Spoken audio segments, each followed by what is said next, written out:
Estamos no ano 5.785 desde a criação do homem no Jardim do Garden e no Jardim do Éden, onde Ada e Rava foram criados. Nós temos aqui no nosso canal estudos de Torá e leituras semanais das porções de Torá, feitos exclusivamente para você, com muito carinho, com muito amor, com muita dedicação. Estamos aqui todos os dias, né? E você é muito bem-vindo aqui no canal. Se você está aqui pela primeira vez, fique à vontade, eu já te faço um convite. Você é muito bem-vindo e muito amado pelo Eterno.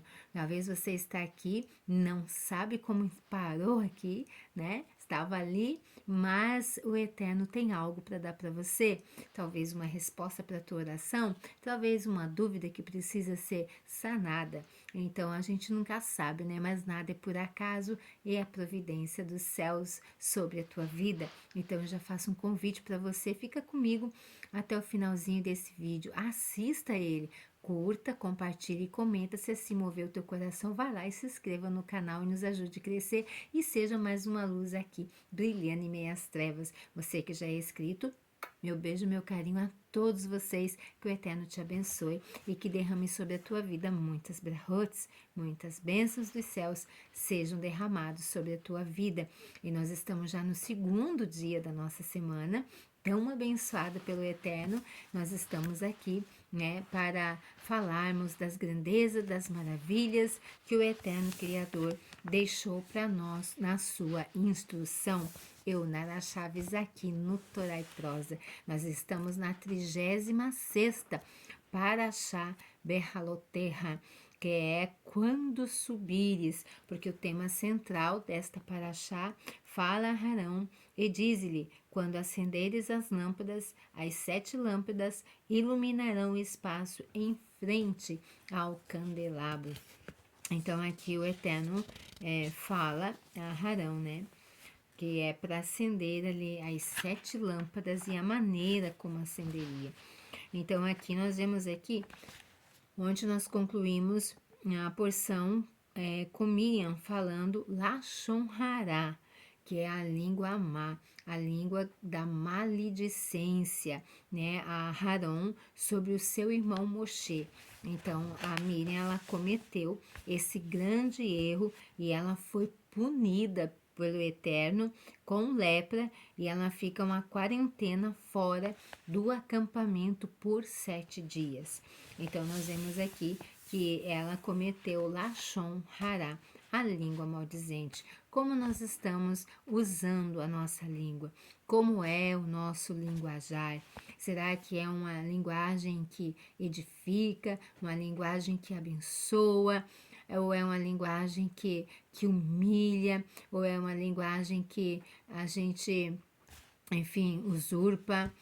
Como é que tem sido o nosso linguajar com os nossos familiares, com os nossos amigos, às vezes até num sentido de brincadeira, né? Às vezes a gente, não é que a gente fala muitas vezes com uma maldade tão grande, mas as palavras, ela têm muito sentido no mundo espiritual.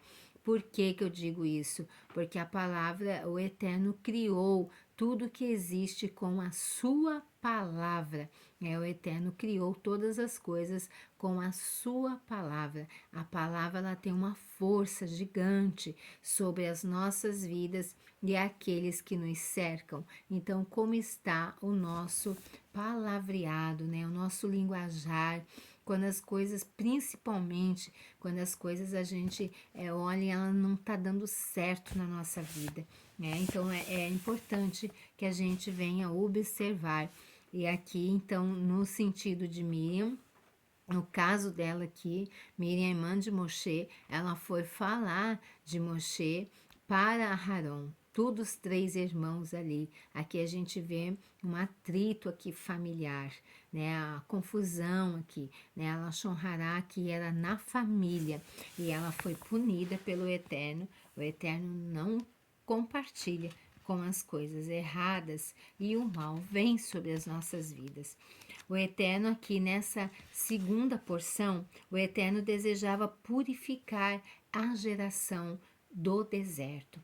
aquela geração que saiu do Mitzray, que saiu do Egito e que agora está caminhando para chegar em Canaã. Mas para chegar naquela terra que manava leite, mel, que tinha tudo de bom, o Eterno estava presenteando eles com esta terra, na chamada já de Abraão. Eles precisaram primeiro, aquela geração teve necessidade de passar pelo deserto. A própria Torá, na Paraxá que já foi, né, passada, nós aprendemos que a Paraxá, a Torá, ela foi entregue no deserto. Então, olha só, o deserto ele diz muito a nosso respeito. É um lugar infrutífero, é um lugar de solidão, é um lugar que não tem nada, que não é desejável estar lá, né? Mas é lá que o Eterno entrega para nós as grandes lições. Então aqui a gente vê que o Eterno desejava purificar a geração do deserto, deixá-los puros para então receber aquilo que ele estaria dando, que era a terra prometida. As suas realizações morais e espirituais teriam de fazer parte da integrante do caráter do povo Yehudim, do povo judeu. Então, o caráter ali precisava ser moldado e não existe outro lugar para moldar um caráter tão bem quanto o deserto da nossa vida. No nosso sofrimento, na dor, na angústia, ali nós somos moldados. Nós não temos outra escolha. Ou nós somos moldados ou nós morreremos. A escolha sempre será nossa. Então, por isso o Eterno guiou os membros daquela geração lá do Egito, que estavam ali no deserto. O Eterno guiou aquela geração através de várias paradas, cada uma das quais apresentando um teste particular e especial. A estação de Kivrot Hatavá, aonde o Eterno levou o povo Yehudim, gerou desejos físicos, né? Não só, não gerou desejos espirituais, mas gerou neles também desejos físicos também. Ao chegarem lá, os convertidos egípcios, ou seja, aqueles egípcios que tinham saído com o nosso povo Yehudim, que eram os elementos mais baixos do povo, Eriverhav, foram os primeiros a serem subjugados pelos seus desejos. Imagina só, imagina o que eles não estavam passando lá. Começaram a resmungar sobre a sua inaptidão em satisfazer as suas vontades. Queixaram-se oficialmente que lhes faltava o quê? A carne. Contudo, esta exigência era meramente um disfarce para o seu desejo de praticarem novamente os seus desejos físicos como os fizeram no Egito, antes das restrições da Torá terem sido impostas, pois se seu único desejo fosse apenas obter a carne, poderiam ter abatido algumas cabeças do gado que tinham.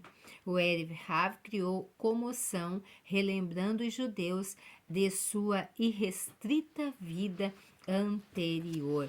Então, eles começaram aqui já a reclamar, a sentir os desejos físicos que eles não estavam mais conseguindo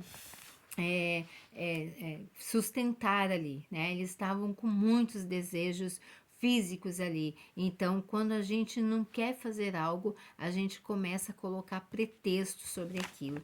Quando a gente não tem desejo pelas coisas do Eterno, qualquer palavra, qualquer coisa serve, qualquer atitude de uma pessoa serve para mim dizer que eu não quero mais ir para uma comunidade, servir ao Eterno.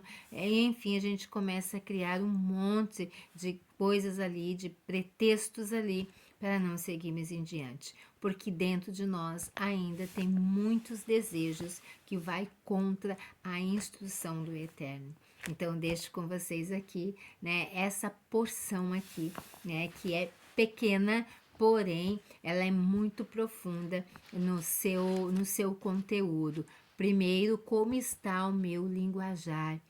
Né? E é importante, não é as pessoas me observarem, o importante é eu me observar, eu me analisar. Aí eu pergunto, tu gosta de observar a vida de alguém? Às vezes a gente fica observando a vida das pessoas e muitas vezes apontando os erros das pessoas. Mas e os nossos? Será que nós conseguimos olhar para nós e dizer: nossa, que feio, falei essa palavra, fiz isso aí, tomei essa atitude errada? Será que a gente consegue analisar os nossos erros? É importante que a gente faça isso, porque senão acabamos adoecendo de muitas doenças de vários tipos, né? Então é importante, então a lição daqui dessa segunda porção fica: como está o meu linguajar? Segundo, como é que estão os meus desejos? Será que os meus desejos estão ainda ligados à vida lá que eu vivia antes de Torá?